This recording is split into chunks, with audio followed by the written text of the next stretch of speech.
یہ ٹیبل عمیر فاروقی کے لیے ریزرو ہے، آپ یہاں نہیں بیٹھ سکتی۔ ویٹر نے اس کی منت کی۔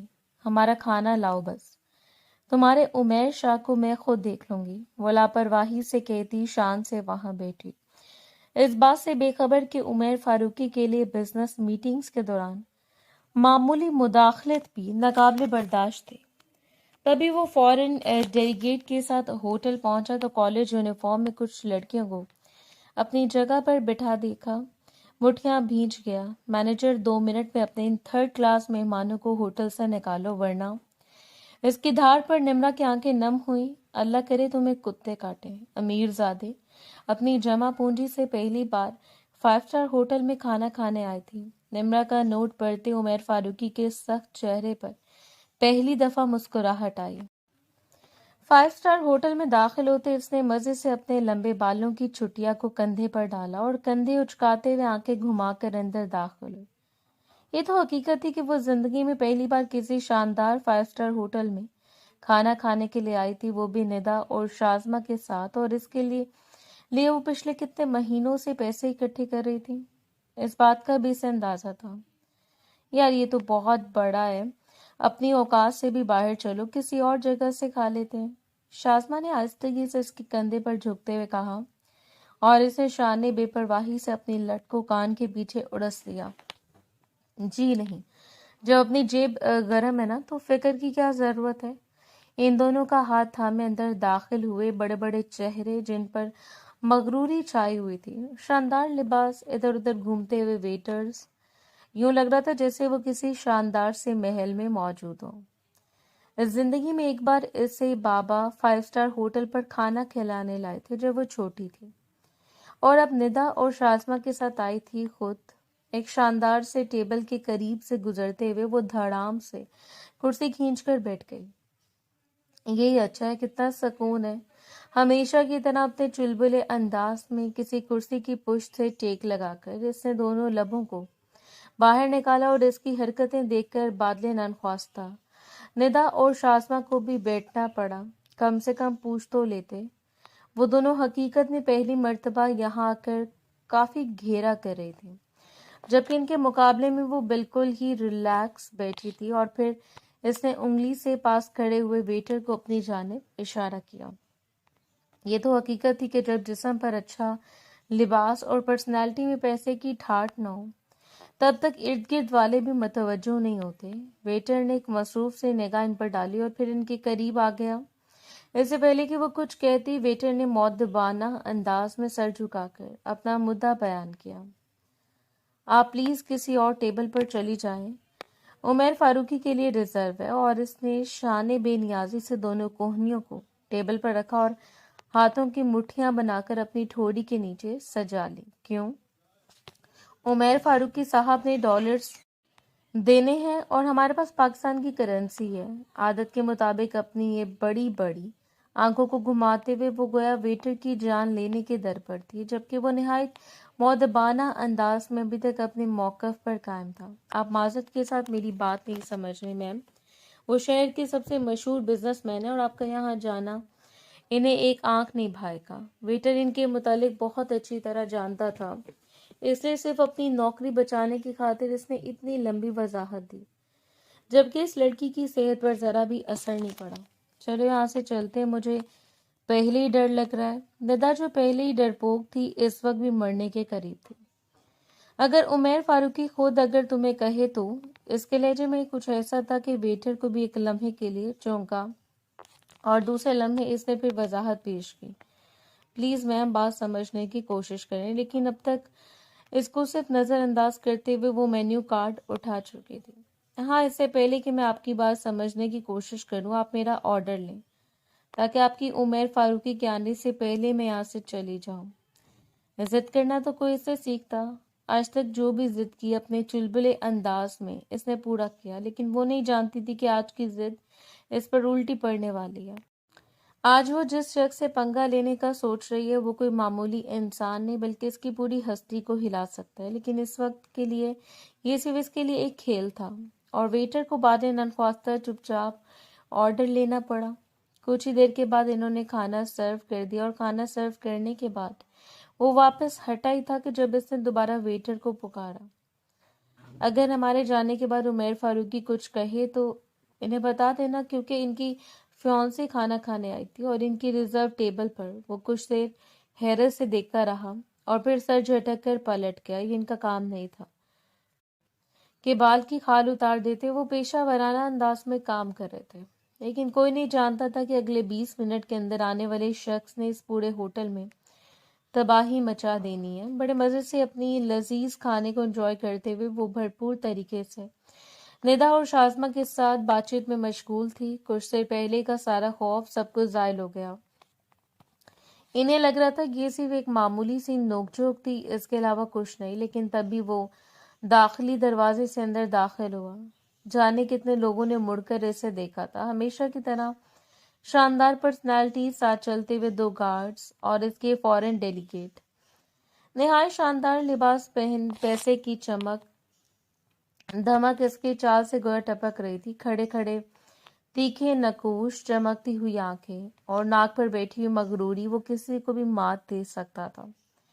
وہ پہلا شخص تھا جو اندر داخل ہوا اور وہاں کے مینیجر کو خود استقبال کے لیے آگے بڑھنا پڑا، لیکن ٹیبل سے چند قدموں کے فاصلے پر ان سب کو رکنا پڑا اور مینیجر نے معذرت خواہ نظروں سے پلٹ کر دیکھا تھا۔ اس وقت اس کا اپنا حلق خشک ہو رہا تھا۔ اس کا اپنا اسٹاف اتنی بڑی غلطی کیسے کر سکتا ہے؟ ایسا اندازہ نہیں تھا، لیکن یہ سب بات کی بات تھی۔ اس نے عمیر فاروق کا کاٹدار نظروں کو محسوس کیا، اس لیے فوراً ہی اس نے دوسرے ٹیبل کی جانب مڑنا پڑا۔ کیا میں اس بات کا مطلب سمجھ سکتا ہوں مسٹر نوریس؟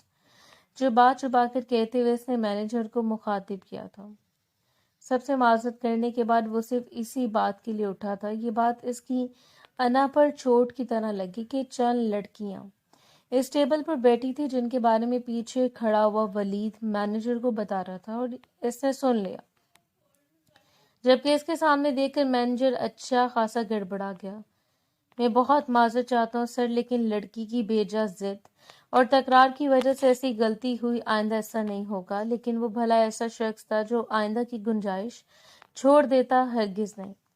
اسے جو چاہیے تھا وہ ابھی چاہیے تھا، آئندہ کے لیے وہ کچھ بھی مخصوص نہیں کر سکتا تھا۔ اور وہاں کھانا کھاتی ہوئی لڑکیاں بھی اس آنے والے مرد کی طرف متوجہ ہو چکی تھیں۔ ندا اور شازمہ کا تو کھانا ہی گلے میں اٹک گیا۔ انہیں سمجھ آ چکا تھا کہ یہی وہ شخص ہے جس کی ٹیبل پر وہ لوگ بیٹھے، جبکہ سامنے بیٹھی ہوئی لڑکی نہایت اطمینان سے کھا رہی تھی۔ شاید مینیجر اسی کے بارے میں بات کر رہا تھا۔ تبھی وہ سرخ و سفید رنگت کا حامل شخص پلٹتے ہوئے اس لڑکی کو دیکھنے لگا اور سرخ گھورتی ہوئی نظروں سے اسے دیکھنے کے بعد نہ جانے مغرور لہجے میں چبا چبا کر کہا کہ مینیجر کو خود ان کی ٹیبل تک آنا پڑا۔ آپ جا سکتی ہیں، ٹیبل کو خالی کر دیجئے۔ اس کا لہجہ سر تھا، ہر جگہ پیسے والوں کی اوقات ہوتی ہے۔ مینیجر نے ویٹر سے کہا تھا کہ ان کے سامنے پڑا ہوا کھانا اٹھا لیجئے اور دوبارہ وہ لڑکیاں یہاں نظر نہیں آنی چاہیے۔ یہ کیا کم تذلیل تھی؟ ندا اور شازمہ تو فوراً کرسی سے اٹھ گئیں، جبکہ وہ پورے دھڑلے سے مینیجر کی آنکھوں میں دیکھ رہی تھی۔ میں کیا پوچھ سکتی ہوں کہ یہ کیا بدتمیزی ہے؟ بظاہر تو وہ میٹنگ میں مصروف تھا، لیکن چند قدموں کے فاصلے پر کھڑی ہوئی لڑکی کی آواز اور لہجہ بخوبی اس کے کانوں تک پہنچ رہا تھا۔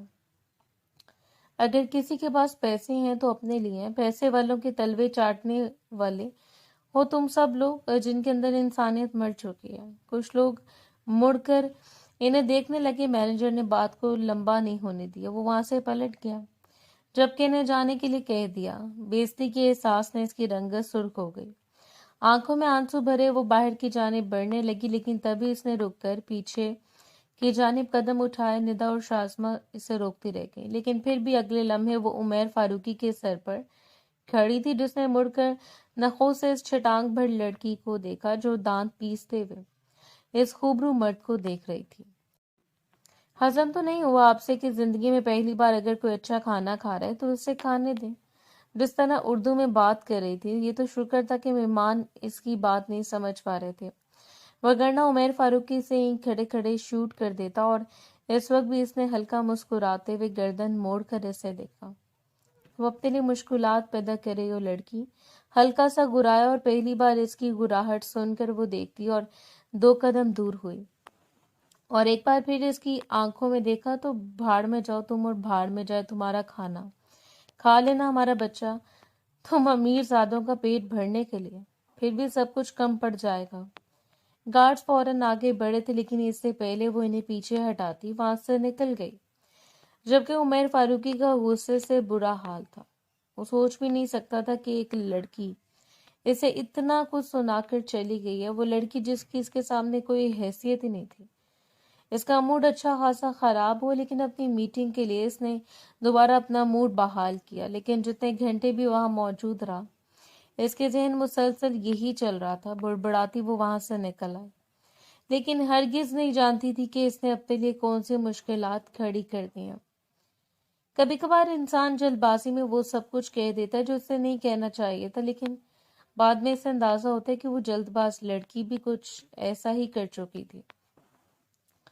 شام تک اس بات کو مکمل طور پر فراموش کر چکی تھی۔ گھر میں بریانی بنی تھی اور یہاں بھی اچھی خاصی پارٹی ہو گئی، اس لیے دن کا صدمہ بھلاتی رغبت سے بریانی کھاتے ہوئے وہ زہیب کو یہ قصہ سنا رہی تھی، لیکن اس وقت اس کے چہرے پر مسرت تھی اور ہمیشہ کی طرح زہیب اسے چمکتی ہوئی آنکھوں سے دیکھا۔ میں ایسے تو نہیں کہتا کہ تم میری شیرنی ہو، وہ آنکھ دبا کر اسے شرمانے پر مجبور کر گیا تھا، لیکن یہ ساری شرم و حیا کو سائڈ پر رکھتے ہوئے اس نے زہیب کو آنکھیں دکھائیں۔ اب تمہارا حق بنتا ہے کہ تم میرا نامکمل لنچ مجھے کسی دن کروا دو، اور زہیب نے مسکراتے ہوئے بریانی کا چمچ منہ میں رکھ کر دیتا۔ میڈم لیکن آپ جانتی ہیں کہ میں غریب ہوں، اس کے لیے تو مجھے پھر عمیر فاروقی کو ڈھونڈنا پڑے گا۔ جانے انجانے میں اس وقت وہ شخص کا تذکرہ چھیڑے بیٹھے تھے جو ان کی زندگیوں میں نہ جانے کون سا زہر گھولنے والا تھا۔ آج سے 3 برس پہلے زہیب اور اس کی منگنی ہو گئی۔ اس وقت جب اس کی ماں کا انتقال ہوا، زہیب اس کے ماموں کا بیٹا تھا اور اس کی بھابھی کا بھائی۔ ماں کے گزر جانے کے بعد مکمل طور پر اپنی بھابھی اور بھائی کے پاس تھی۔ شمائلہ کا رویہ اس کے ساتھ اچھا تھا، وجہ یہ تھی کہ شمائلہ کا شوہر اس سے بے تحاشا محبت کرتا تھا، اپنے بچوں کی طرح اسے عزیز رکھتا اور چاہنے نہ چاہنے کے باوجود شمائلہ کو بھی اس کا خیال رکھنا پڑتا، اور ویسے بھی وہ بھی روایتی نندوں کی طرح ہر وقت شمائلہ کے پیچھے نہیں پڑی رہتی تھی۔ اور دوسری بڑی وجہ یہ تھی کہ وہ زہیب کی منگیتر تھی اور زہیب اس سے محبت کرتا تھا۔ سارا خاندان جانتا تھا کہ یہ محبت ایک طرفہ نہیں ہے بلکہ 2 طرفہ ہے، کیونکہ منگنی کو 3 سال ہو چکے ہیں، اس لیے اب اس کا لاسٹ سیمیسٹر مکمل ہوتے ہی زہیب کی دلہن بنا دینے کی پلاننگ ہو چکی تھی، جسے وہ دونوں دل سے تسلیم کر چکے تھے۔ شام وہ دیر تک عمیر فاروقی کا تذکرہ کرتے رہے جو صرف مذاقیہ تک تھا، لیکن نہیں جانتے تھے کہ وہ لڑکی اس کے ذہن میں بری طرح پیوست ہو چکی ہے، جو آدھی رات کو بھی اس کا پورا ڈیٹا نکال کر سلگتی ہوئی نظروں سے دیکھ رہا ہے۔ تمہیں بہت مہنگا پڑے گا عمیر فاروقی کے راستے میں آنا، تم جانتی بھی نہیں ہو کہ میں اتنی سی بھی برداشت نہیں کر سکتا۔ کہ اس کے ہاتھ میں سلگتی ہوئی سگریٹ اب اس کی انگلی جلا رہی تھی، لیکن اسے کوئی پرواہ نہیں تھی۔ ایک ہلکی مسکراہٹ کے ساتھ اس نے لیپ ٹاپ آف کر دیا۔ اگلے دن کا سورج نہ جانے اپنے ساتھ کتنے ہنگامے لے کر آنے والا تھا۔ وہ صبح معمول کے مطابق یونی کے لیے تیار ہوئی، مسکرا کر سب کو اللہ حافظ کہتے ہوئے وہ بس میں سوار ہوئی۔ سارا دن اچھے سے گزارا اور تقریباً 2 بجے کے قریب وہ یونی سے باہر آئی۔ آج بھائی نے بلکہ اسے زہیب لینے آنے والا تھا۔ بھائی کسی ضروری کام کے سلسلے میں شہر سے باہر تھا، اس لیے وہ یہ ذمہ داری زہیب کو سونپ کر گیا، اور یہ ذمہ داری تو وہ نبھایا کرتا، یہ کوئی نئی بات نہیں تھی۔ پہلے بھی کبھی کبھار اگر وقاص موجود نہ ہوتا تو زہیب اس لیے آ جاتا اور ہمیشہ کی طرح اسے واپسی پر آئس کریم کھلا کر گھر لے جاتا، اور اس وقت بھی مسکراتے ہوئے وہ زہیب کا انتظار کر رہے تھے جب اچانک کچھ فاصلے پر کھڑی ہونے والی بڑی شاندار سی گاڑی پر اس نے حیرت سے پلٹ کر دیکھا۔ کیا زہیب تمہیں گاڑی میں لینے آیا ہے؟ کل کی بات کا اثر تو نہیں ہو گیا اس پر؟ شیزل اس کی جانب جھکی جبکہ وہ ابھی تک گاڑی کو دیکھ رہی تھی۔ ہمیشہ سے ہی بڑی بڑی گاڑیوں سے اپنی جانب متوجہ کیا کرتی، لیکن اس کے دل میں کوئی ایسی خواہش نہیں تھی کہ ایسی گاڑی زہیب کے پاس ہو، اور اگلے لمحے گاڑی کا دروازہ کھولا۔ اندر سے نکلنے والے شخص نے اپنے منہ پر ماسک چڑھا رکھا تھا۔ وہ اس کی جانب آ رہا تھا، جس کا اندازہ اسے تب ہوا جب اسے 2 قدموں کے فاصلے پر کھڑا تھا، اس نے مقابل کی چمکتی ہوئی آنکھوں میں دیکھا۔ وہ ہکا بکا کھڑی رہ گئی، آنے والے رومال اس کی جانب بڑھایا تھا۔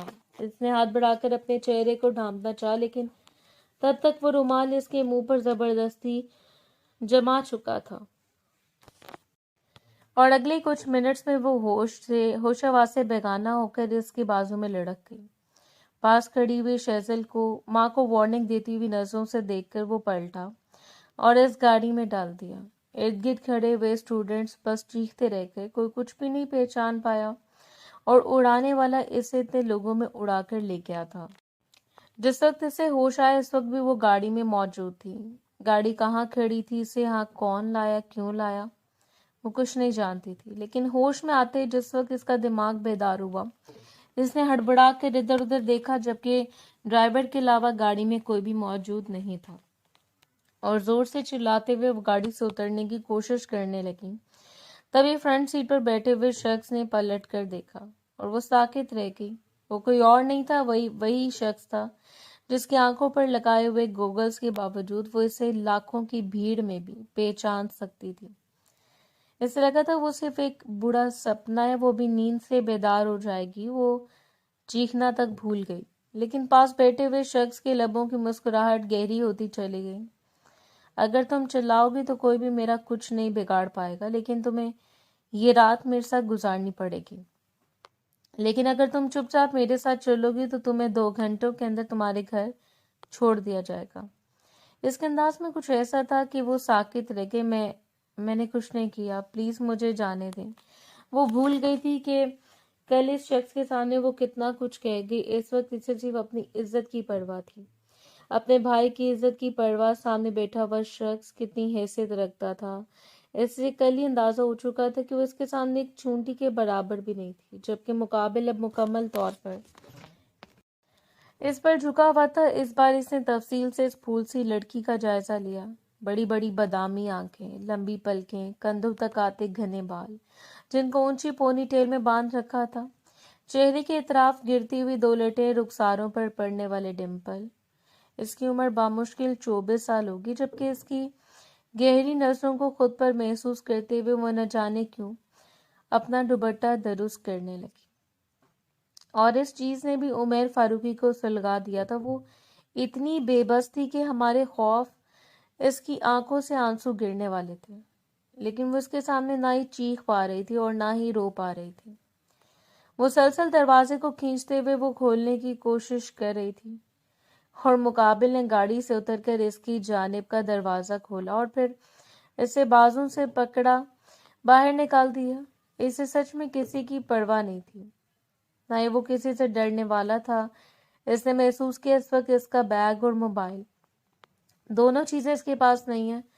کٹی شاخ کی طرح اس شخص کے سینے سے لگی وہ نہ خوفزدہ نظروں سے اسے دیکھ رہی تھی، جسے کسی کی چلے جانے والی عزت کی بھی پرواہ نہیں تھی۔ مجھے بہت ڈر لگ رہا ہے، مجھے گھر جانے دے۔ اپنے دونوں ہاتھوں کو اس کے سامنے باندھے وہ اپنی ضد توڑ گئی۔ اس نے بڑی دلچسپ نظروں سے اسے دیکھا، جو کل بپھری ہوئی بلی کی طرح اسے نوچ کھانے کو دوڑ رہی تھی، اور اس وقت اس کے سامنے یوں کھڑی تھی جیسے بہت لاچار اور مجبور ہو۔ وہ دلکشی سے مسکرائے، اسے اقرار کرنا پڑا کہ آج تک اس نے اتنا حسین مرد نہیں دیکھا۔ وہ وجاہت کا شکار تھا، حالانکہ اس کے دل میں زہیب بستا تھا، لیکن پھر بھی سامنے کھڑے ہوئے شخص کی پرسنالٹی اتنی شاندار تھی کہ نہ جانے کتنے لوگوں کو رک کر اسے دیکھنا پڑے۔ اور اس بار اس کے چہرے کو موڑتے ہوئے اس نے اس کا رخ اسی 5 اسٹار ہوٹل کی جانب موڑ دیا جہاں وہ کل اسے ذلیل کر کے گئی تھی، اور اب اسے اندازہ ہو چکا تھا کہ وہ کس بات کا بدلہ لینے کا ارادہ رکھتا ہے۔ کسی امیر کبیر شخص کے ساتھ ہوٹل میں ہونا کس بات کی طرف اشارہ کر رہا تھا وہ بخوبی سمجھ رہی تھی۔ وہ کوئی چھوٹی بچی نہیں تھی کہ بات سمجھ نہ پاتی، اور یہ بات اس سے خوف کا شکار کر رہی تھی۔ اسے گھما کر اس کی پشت کو ساتھ لگاتے ہوئے وہ اس کے کان کے قریب جھکا۔ ایک غریب لڑکی کو ایک شاندار سا لنچ کروا کے اسے بتانا چاہتا ہوں کہ ہم امیر زادے ان کا پیٹ کاٹ کر نہیں جیتے۔ وہ وہی زہر اگل رہا تھا جو وہ کال اگر اگل کر آئی تھی، لیکن فرق تھا اس کا زہر اتنا زہریلا نہیں تھا جتنا اس کا خوف مار دینے والا تھا۔ وہ کوئی طنز نہیں کر رہا تھا، بس ایک نارمل سی بات تھی، ایک سرگوشی، لیکن یہ سرگوشی بھی کتنی جان لیوا تھی۔ یہ کوئی نمرہ لیاقت خان سے پوچھتا، وہ ایک امیر زادے مغرور شاہ کے بازوں میں بری طرح پھڑپھڑا رہی تھی۔ اس کے پاس اور کوئی چارہ نہیں تھا سوائے روک کر نفی میں سر ہلانے کے، اور مقابل کوئی وارننگ دیتی ہوئی نگاہوں نے اس کے آنسو کو تھم جانے پر مجبور کر دیا۔ اب اگر تمہارا ایک بھی آنسو گرا تو تمہیں اتنی دیر مزید میرے ساتھ رکنا پڑے گا، بات سمجھی؟ وہ بہت بات کر رہا تھا، یہ اس کا انداز تھا جو بھی، لیکن وہ اس کی بات کو سمجھتے ہوئے جلدی جلدی ہاں میں سر ہلانے لگے۔ اسماعیل وہ ایک اور حکم دے رہا تھا، اس نے مشکل سے اپنے لبوں کو دبایا۔ مقابل نے لمحے بھر کے لیے اس کے گالوں میں پڑنے والے گڑوں کو دیکھا، اسے اقرار کرنا پڑا۔ زبردستی کی اسماعیل کبھی بھی اتنی پیاری نہیں ہو سکتی جتنی کہ وہ اس روز دیکھ رہا تھا، اور پھر اس کا ہاتھ تھامتے ہوئے وہ اندر لے گیا، وہی ٹیبل جس پر کل وہ پورے دھڑلے سے بیٹھی تھی، اسے اپنے سامنے بٹھاتے ہوئے وہ خود اس کے سامنے یوں انجام کر بیٹھے جیسے سچ مچ اس کا فیانسی ہو۔ کچھ ہی دیر کے بعد وہی ویٹر حاضر ہوا۔ بولو، کیا بات کر رہے تھے؟ وہ کیا منگوا رہا تھا اسے؟ وہ کوئی پرواہ نہیں تھی، بس نظروں کو جھکائے ہوئے یوں اپنی سانسوں کو روکے بیٹھی تھی جیسے زندہ بھی نہ ہو۔ اور کچھ ہی دیر کے بعد اس کے سامنے کھانا لگا دیا گیا۔ مقابل سگریٹ کو سلگا کر ہٹ گیا۔ اب یہ سب کچھ تمہیں کھانا پڑے گا، چلو شروع ہو جاؤ۔ اللہ جانے کی ایسی سزا تھی جو اس شخص کی جانب سے مقرر ہوئی اور اس لڑکی کی جان لینے کے در پہ تھی۔ وہ بری طرح رو پڑی، لیکن وہ بس خاموشی سے اسے دیکھتا رہا، جسے یقین دلا رہا ہو کہ ہر آنسو کا قطرہ اس کے وقت کو بڑھا سکتا ہے، اور اسے اس کے پاس مزید نہیں رکنا تھا۔ اس ایک لمحے کے لیے اس نے تصور کر لیا کہ اس وقت نہ ہی وہ اس کے سامنے بیٹھا ہے اور نہ ہی ادھر ادھر سے کوئی دیکھ رہا ہے۔ ہاتھ بڑھا کر اس نے نوالے لینے شروع کر دیے، 1 2 3، اور پھر وہ کھاتی چلی گئی۔ جو کچھ اس کے سامنے آیا اس نے منہ میں ڈال کر نگلنا شروع کر دیا۔ اگر یہ سزا تھی تو وہ اس سزا کے لیے تیار تھی۔ اسے بس جلد سے جلد گھر پہنچنا تھا۔ زندگی میں پہلی بار اتنا بھیانک حادثہ ہوا جو اسے گھبرانے پر مجبور کر رہا تھا۔ اس کی آنکھوں سے پانی نکل رہا تھا، آنکھیں سرخ ہو رہی تھی، چھوٹی سی ناک وہ بھی سرخ تھی۔ اس نے اتنا کھا لیا کہ آج سے پہلے کبھی بھی اس نے پورے دن میں اتنا نہ کھایا ہو، اور پانی کا گلاس پینے کے بعد نیپکن سے اپنا منہ صاف کرتے نظریں اٹھا کر اس شخص کو دیکھا، اور ایک دم سے وہ یوں ہنسا جیسے کہ کوئی فنی جوک ہو، اور وہ ایک دم ہی وہ ہنستا چلا گیا۔ یہ تو طے تھا کہ وہ پہلی بار بغیر کسی بات کی اتنی شدت سے ہنس رہا تھا، اور اسے اس طرح سے ہوتے دیکھ کر نہ جانے کتنے لوگ اس کی جانب متوجہ ہوئے، جبکہ وہ راستوں سے ہنستا ہوا دیکھ رہی تھی۔ اور ویری فنی، تم نے تو بہت جلدی کر دکھایا، بامشکل اپنی ہنسی کو روکتے ہوئے اس نے کہہ دیا، اور وہ فوراً کرسی سے اٹھ کھڑی ہوئی۔ اب میں گھر جاؤں؟ وہ یوں پوچھ رہی تھی جیسے قیدی دروازہ کھولتے فرار کا راستہ پوچھنے لگے۔ اس نے کچھ نہیں پوچھا، نہ ہی اپنے بیگ کے متعلق، نہ ہی اپنے موبائل کے متعلق۔ اسے بس یہاں سے نکلنا تھا، اس شخص کی قید سے باہر نکلنا تھا، اور اجازت ملتے وہ یوں وہاں سے دوڑی کہ پلٹ کر بھی اسے نہیں دیکھا، اور گاڑی کے قریب کھڑے ہوئے شخص کے ہاتھ میں اپنا بیگ دیکھ کر وہ بھاگتی ہوئی اس کے قریب گئی۔ عجیب لوگ تھے، اب اس سے پہلے یہاں کوئی موجود نہیں تھا، نہ اس کے بیگ کی کوئی خبر، لیکن اس وقت یہاں وہ یوں اس کا منتظر تھا جسے اس کے لیے بلوایا گیا ہو۔ اس کے ہاتھ سے بیگ اور موبائل لے کر وہ وہاں سے نکلتی چلی گئی۔ پورا راستہ بھائیوں خاموشی سے کاٹ کر آئے، جیسے اس پر کوئی منتر پڑھ کر پھونک دیا۔ وہ یہ سمجھ نہیں پا رہی تھی کہ آخر یہ سب کچھ تھا کیا۔ گھر میں اس کے اغوا ہونے کی خبر پھیل چکی تھی۔ وقاص اور زہیب پریشان تھے، اور ان کو پریشان دیکھ کر ایک بار پھر اس کے آنسو گرنے لگے۔ اس وقت وہ کسی کو کچھ نہیں بتا سکتی تھی، اس لیے وہ انہیں دلاسے دے کے اپنے کمرے میں چلی آئی، جبکہ زہیب فوراً اس کے پیچھے اس کے کمرے میں گیا۔ یہ سب کیا ہے نمرہ؟ وہ سر گرائے بیٹھی رہی۔ زہیب نہ جانے کتنی دیر سے پوچھتا رہا، اور پھر آگے بڑھ کر اسے کندھوں سے جھنجھوڑ ڈالا۔ اس نے سرخ نظروں سے اسے دیکھتے ہوئے سر اٹھایا۔ وہی کل والا شخص مجھے کھانا کھلانے لے کر چلا گیا تھا، اور زہیب کھڑا اسے دیکھتا رہ گیا۔ یہ کوئی مذاق ہے؟ وہ پوچھ رہا تھا اور نمرا نے روتے ہوئے نفی میں سر ہلا دیا. مجھے نہیں پتا وہ کیا چاہتا ہے، بس مجھے کھانا کھلایا اور واپس گھر بھیج دیا. جو کچھ ہوا تھا اس نے وہی بتایا، لیکن زہیب دانت پیستے ہوئے اس کے منہ دبوچ چکا تھا. اور تم نے کھانا کھا لیا؟ میں کیا کرتی؟ میں بہت ڈر گئی تھی زہیب، میرے پاس کوئی راستہ نہیں تھا. مجھے لگا وہ مجھے مار دے گا. اس نے روتے ہوئے زندگی میں پہلی بار زہیب کے شانے پر سر ٹکا لیا اور پرسوچ نظروں سے اسے دیکھتا رہ گیا. کچھ تھا جو بہت برا ہو رہا تھا، لیکن دونوں نہیں جانتے تھے کہ کیا وہ زہیب کی منگیتر تھی. وہ اسے پسند کرنے کا دعویٰ کرتا تھا، لیکن یہ بات بھلا کس کے لیے قابل برداشت ہوتی کہ کوئی بھی کسی دوسرے سے منسوب شخص پر ڈالنا شروع کر دے. اور شاید زہیب کے لیے بھی نہیں تھی. وہ اندر ہی اندر گلٹ فیل کر رہی تھی اور وہ نہیں جانتی تھی جو ہے. اور اس کے درمیان ارشاد کی درار پڑے، لیکن اگلے آنے والے دنوں میں وہ شخص یوں غائب ہوا جیسے بس ایک برا خواب ہو، اور وہ اسے فراموش کر کے وہ دوبارہ اپنی زندگی کی جانب موڑ آئے. تقریباً 2 ہفتوں کے بعد اس روز اس کا برتھ ڈے تھا. گھر پر ایک چھوٹی سی بیٹی رکھی، اپنی بیسٹ فرینڈ کو بھی بلا لیا، اور زہیب تو پھر مہمان خصوصی تھا. بس ایک چھوٹی سی تکلیف جس میں کیک کاٹا گیا. اس نے گفٹ حاصل کیا اور پھر دیر تک شازمہ اور ندا کے ساتھ باتیں کی، اور تقریباً 11 بجے کے قریب آپ نے کمرے میں سونے کے لیے آ گئی. ان کا گھر بہت بڑا نہیں تھا، لیکن وہاں ضرورت کے مطابق سب کچھ موجود تھا. عادت کے مطابق سونے سے پہلے اس نے ڈائری اٹھا لی. باہر چاند چمک رہا تھا، کھڑکی کا دروازہ کھلا تھا اور چمکتے ہوئے چاند کی کرنیں کمرے میں داخل ہو رہی تھی. مدھم سی روشنی میں انہوں نے ڈائری پر کیا لکھ رہی تھی جب اسے ایک عجیب خوشبو اپنے کمرے میں پھیلتی ہوئی محسوس ہوئی، اور ایک لمحے کے لیے اس کی دھڑکن ساکت ہوئی. نہ جانے کس احساس کے تحت اس نے الٹ کر دیکھا اور چند فاصلوں پر کھڑا مسکراتا ہوا شخص اس آسمان سے ٹوٹ پڑنے والی مصیبت کی طرح لگا. وہ دھک سے رہ گئی. اس نے ایسا کبھی نہیں سوچا تھا، لیکن اس وقت اس شخص کو اپنے سامنے کھڑا دیکھنا گویا موت دیکھنے کے مترادف تھا. جنم دن مبارک ہو محترمہ.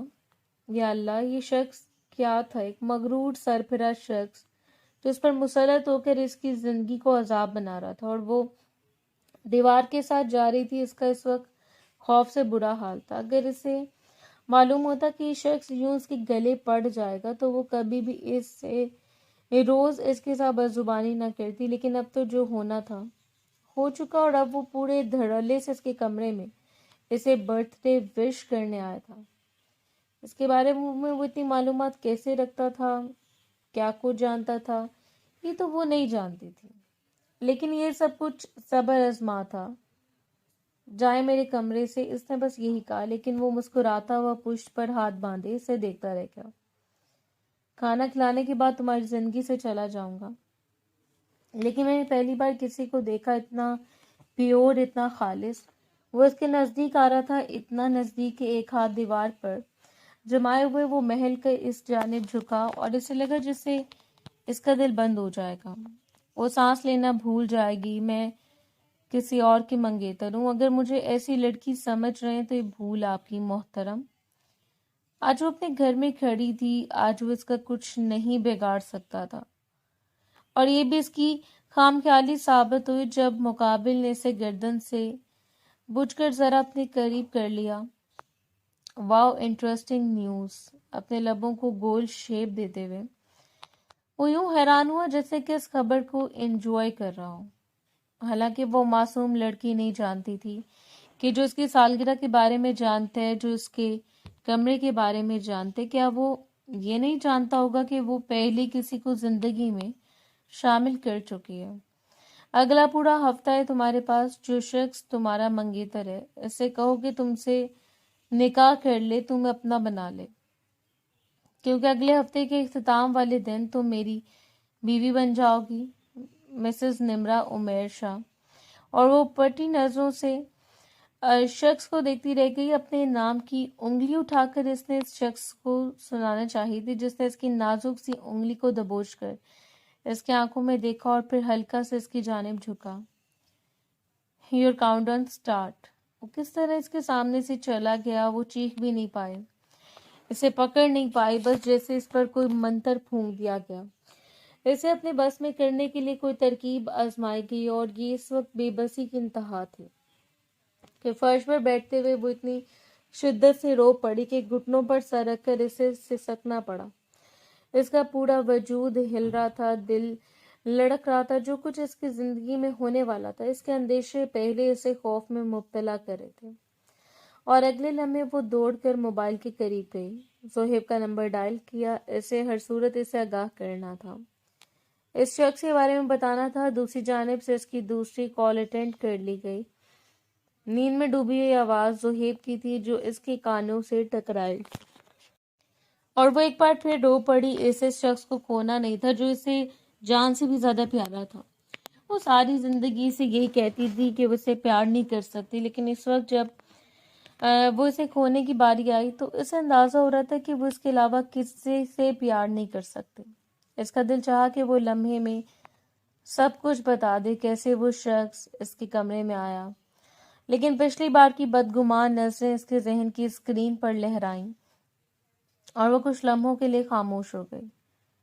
میں تم سے کچھ کہنا چاہتی ہوں, وہ بولی تو مقابل نے آواز سے اندازہ لگا لیا کہ وہ رو رہی ہے. کہو. تم رو رہی ہو نمرا؟ کیوں لگ رہا تھا جیسے وہ تڑپ گیا ہو. ہم کل نکاح کر رہے ہیں, یا پرسوں, صرف 2 دن ہے تمہارے پاس. 2 دنوں کے اندر اندر تم مجھ سے نکاح کرو گے. بھائی کو کال کرو, بھابھی کو, مجھے نہیں پتا, لیکن تم مجھ سے نکاح کر رہے ہو. ہڑبڑاتے ہوئے اس کے منہ میں جو کچھ آ رہا تھا وہ کہتی جا رہی تھی, جبکہ دوسری جانب زہیب کا جھک جانا بنتا تھا. کیا تم ٹھیک ہو؟ وہ بار بار پوچھ رہا تھا, لیکن وہ بس اپنی بات بار بار دہرانے کے بعد خاموش ہو گئی. میں تم سے نکاح کر لوں گا, کال کر لیں گے, پرسوں کال کر لیں گے, جب تمہارا دل چاہے, لیکن مجھے بتاؤ تو صحیح کہ ہوا کیا ہے. وہ ایک بار پھر پریشان تھا, لیکن چاہنے کے باوجود وہ کچھ نہیں بتا پائی. بس ایک خاموشی تھی, وہ اپنی بات پر ڈٹی رہی. اور اگلے دن زہیب نے سچ مچ وقاص سے بات کر لی. وقاص بھی حیران تھا, کسی کو کچھ سمجھ نہیں آ رہی تھی کہ آخر ہوا کیا. بس وہ ایک ضد پر قائم تھی کہ اسے 2 دنوں کے اندر اندر زہیب سے نکاح کرنا. آخر جلدی کس بات کی تھی؟ بھائی پوچھ کر تھک گیا. زہیب بے قرار تھا, لیکن وہ بس خاموش تھی. اور بس شام فائنل ہو گیا کہ اگلی صبح نکاح کی تیاریاں ہوں گی اور کل شام وہ زہیب کی بیوی بن جائے گی. بس ایک سکون تھا, ایک اطمینان جو اس کی رگ رگ میں پھیل گیا. اس کا بھائی اس پر یقین کرتا تھا, زہیب اس سے محبت کرتا تھا, اور ایسے میں اس سر پھرے شخص کو مات دینا وہ بخوبی جانتی تھی. ایک بار پھر وہ زہیب کی بیوی بن جانے کے بعد اس پر کیس کرے گی, اس نے سوچ لیا تھا, لیکن نہیں جانتی تھی کہ معاملہ اس تک پہنچ چکا ہے. اس روز ان کا نکاح تھانے ہوا اور کسی کو نہیں بلایا گیا. بس چابی قریبی گھر اتنی بڑی میں نکاح ہوا تھا کہ وہ نہیں جانتا تھا, نہ ہی وہ کسی کو وضاحت دے سکتا تھا. اس نے بس چپ چاپ وہی کیا جو اسے ٹھیک لگا. یہ تقریباً 11 بجے کا وقت تھا جب وہ اپنے کمرے میں مہندی لگوا رہی تھی. زہیب کمرے میں داخل ہوا. اس کا چہرہ جگمگا رہا تھا, آنکھوں میں عجیب سی چمک تھی. اس نے اندر داخل ہوتے اس کے سامنے بیٹھتے ہوئے اس کی مہندی لگے ہاتھوں کو تھام لیا. میں تمہیں کچھ بتانا چاہتا ہوں مائی لکی چارم. وہ پرمسرت آنکھوں سے اپنے شخص کو دیکھتی رہ گئی جو صرف اس کا تھا, اور پھر زہیب نے اسے اپنے ہاتھ میں تھاما ہوا لیٹر اس کے حوالے کر دیا. بہت بڑی کمپنی میں مجھے جاب کی آفر آ گئی ہے, اور ابھی بھی بات مکمل بھی کر نہیں رہا تھا جو جانتا ہوں کہ قسمت کس طرح کھولی. تم جانتی ہو سیلری کیا ہے؟ 2.5 لاکھ. 2.5 لاکھ ماہانہ؟ یوں لگ رہا تھا جیسے وہ پاگل ہو گئے, جبکہ وہ مسکراتے ہوئے اس کی آنکھوں میں دیکھ رہی تھی. اس کی پرجوشی کو وہ دیکھ رہی تھی. صرف 2 ماہ کے اندر اندر کمپنی مجھے بیرون ملک بھیج دے گی. برائٹ فیوچر, جہاں مجھے کچھ سال رہنا پڑے گا. وہ بڑے المناک سے شخص کی خوشی کو دیکھ رہی تھی جس نے وہ محبت اس کے دونوں ہاتھوں کو تھام لیا تھا. لیکن کمپنی کی ایک شرط ہے. کون سی؟ اس بار اس کا دل آج شام وہ اس شخص کی بیوی بننے والی تھی جس کی زندگی بدل گئی. مجھے نکاح لیٹ کرنا ہوگا کیونکہ کمپنی کی شرط ہے کہ میں تب کسی بھی ازدواجی تعلقات میں نہیں ہو سکتا. تم تب تک میرا انتظار کر سکتے ہو نا؟ اور وہ حیران و پریشان اس شخص کو دیکھتی رہ گئی. نہیں نہیں، ایسا کیسے ہو سکتا ہے؟ ایسا نہیں ہو سکتا، آج شام ہمارا نکاح ہے. بس بپھڑے ہوئے اس نے اپنے دونوں ہاتھوں کو کھینچ لیا تھا اور زہیب آگے بڑھتے ہوئے اس کے چہرے کو تھام گیا. میں تم سے بہت محبت کرتا ہوں، بے تحاشا محبت. تم میری منگیتر ہو. نکاح کے بغیر بھی تم صرف میری ہی ہو، چاہے میں دنیا کے کسی بھی کونے میں چلا جاؤں. لیکن ہم دونوں ہمیشہ ایک دوسرے کے نام سے پہچانے جائیں گے. وہ شخص پاگل ہو گیا تھا اور اس پاگل پن کا شکاریوں سے بے قرار ہوا تھا. آخر وہ کون سی کمپنی ہے جو تمہیں مجھ سے چھین لینا چاہتی ہے؟ اس بار اس کی آنکھیں شدت سے رو پڑی. آگے کنواں تھا اور پیچھے کھائی، اور اگر وہ اسے زہیب سے بچھڑ جاتی تو پھر کبھی نہیں مل پاتی. اگر عمیر فاروقی نے کہا تھا کہ وہ اس سے نکاح کرے گا تو پھر لازمی کرے گا، اور وہ اسے ہر صورت زہیب کو اپنانا تھا. دیکھو، صرف سنگل کینڈیڈیٹ کے لیے یہ جو جاب لازم ہے، اور میں ہر صورت اسے اپنانا چاہتا ہوں. پہلی بار اس کا دل اتنی زور سے دھڑکا تھا کہ اس کے چہرے کی رنگت سیاہ ہو چکی تھی. اس کی آنکھیں حیرت زدہ رہ گئیں. کیا تم مجھے چھوڑ دو گے؟ اس نے دوبارہ سوال کیا اور زہیب نے ایک بار پھر اس کے ہاتھوں کو تھام لیا. ہرگز نہیں، تم میری منگیتر ہو اور ہمیشہ رہو گی، لیکن مجھے وقتی طور پر اس نکاح کو کینسل کرنا پڑے گا. اس کی سانس گلے میں ٹھٹکی رہ گئی. اس نے ایسا کبھی نہیں سوچا تھا کہ وہ شخص یوں اسے راستے میں چھوڑ کر پلٹ جائے گا. مجھے محبت کی قسمیں کھاتا تھا، وہ جو ہمیشہ اسے کہتا تھا کہ وہ اس کے لیے ساری دنیا چھوڑ سکتا ہے. اس نے کہہ دیا، اور وہ شام اس کی دلہن بنے گی اور اسے ہر صورت نکاح کے لیے آنا ہے. دونوں میں سے وہ کسی کو بھی چن لے، رزق تو دوبارہ آ سکتا ہے لیکن وہ دوبارہ اس کے ہاتھ نہیں آئے گی. اور زہیب اس کی ضد پر 4 جملے پڑھوا کر گھر سے نکل گیا.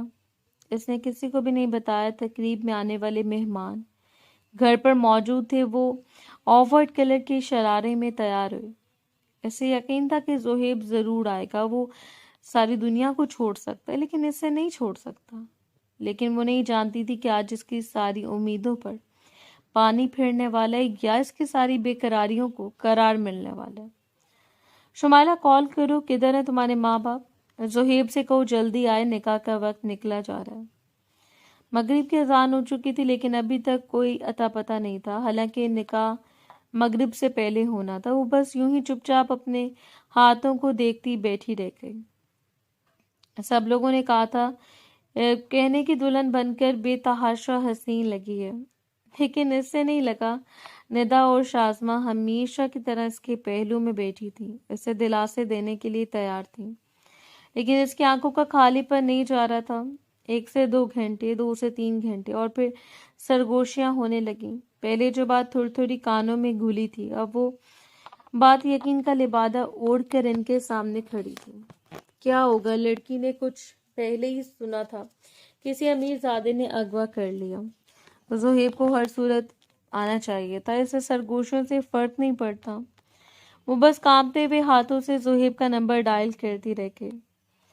لیکن نمبر مسلسل پاور آف آ رہا تھا. شمائلہ کو بھی کوئی بہانہ نہیں ملا. وہ نہیں جانتی تھی کہ نکاح کی شام اس کا بھائی کہاں فرار ہو گیا. حالانکہ ایسا نہیں کرنا چاہیے تھا. یہ اس کی مانند پسند بیوی کا معاملہ تھا. ہونے والی بیوی اس کے لیے تیار تھی اور وہ ہر رشتے اور ہر ایک قسم سے مکر گیا. بڑی کوشش کے بعد اس نے موبائل گود میں رکھ دیا، اپنے ہاتھوں کو اپنی آنکھوں پر رکھے اور بڑی شدت سے رو پڑی. اور تب موبائل کی گھنٹی بجی. اس نے ہاتھ بڑھا کر موبائل کو اٹھا لیا. واضح طور پر اس کی انگلیاں کانپ رہی تھی لیکن پلکیں لرز رہی تھی، لب لرز رہے تھے. موبائل پر تو نمبر تھا. اس نے فوراً یس کا بٹن دبا کر موبائل کان سے لگا لیا. زہیب، تم کدھر ہو؟ یہ کیا طریقہ ہے؟ پلیز جلدی آؤ. وہ ابھی تک بڑی شدت سے رو رہی تھی جبکہ دوسری جانب سے ابھرنے والی خاموشی سے تجسس میں مبتلا کر رہی تھی. زہیب، اس نے اس لمحے ایک کمزور سی سرگوشی کی اور دوسری جانب سے ابھرنے والی آواز نے ساکت کر دیا. عمیر شاہ بالکل تیار بیٹھے ہوں. میں صرف تمہاری حامی کی ضرورت ہے. بکواس بند کرو، تم گھٹیا انسان. وہ چیخ پڑی. تمہاری وجہ سے میری زندگی برباد ہو رہی ہے. تم نے کہا تھا کہ تم راستے سے ہٹ جاؤ گے۔ اگر میرا نکاح ہو رہا ہے، میں صہیب کی بیوی بننے جا رہی ہوں، نکل جاؤ میری زندگی سے کمینے انسان۔ اس نے کسی کی پرواہ نہیں کی، نہ کسی مہمان کی، اپنے پاس بیٹھے ہوئے رشتہ داروں کی۔ وہ صرف چیخ رہی تھی، سب لوگ حیرت سے اسے دیکھ رہے تھے۔ میں آج بھی اپنے وعدے پر قائم ہوں، وہ تم سے نکاح کرنے آیا، تمہیں چپ چاپ اپنے قدم واپس ہٹا لوں گا۔ اور ایسا ہی ہوا۔ رات بیت گئی لیکن وہ شخص نہیں آیا، وہ بس یوں ہی دلہن بنی بیٹھی رہ گئی۔ رشتہ دار ایک ایک کر کے گھر سے نکلتے چلے گئے۔ وقاص کی عزت داغدار ہو گئی تھی، لوگوں نے سو باتیں بنائی، اس کے کردار پر انگلی اٹھائی، لیکن کوئی نہیں جان پائے کہ زہیب کی لالچ نے اسے اتنا اندھا کر دیا تھا کہ اس نے اپنی محبت کو گنوا دیا، اس لڑکی کو گنوا دیا جو اس کے انتظار میں بیٹھی رہ گئی، جبکہ کوئی نہیں جانتا تھا کہ یہ چال بازی کہاں سے بولی گئی ہے۔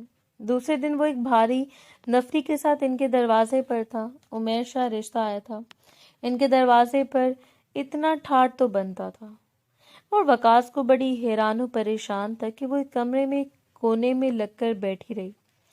اسے لگا تھا اس کی برات ہونے والی، اور وہ شخص اسے اپنی ضد کا نشانہ چاہتا تھا۔ نہ جانے اس نے وقاص سے کیا کہا۔ وقاص جب اس رضامندی حاصل کرنے آیا تو وہ اس سے اتنا ہی بتایا تھا کہ عمیر شاہ اسے اپنے نکاح میں لینا چاہتے ہیں۔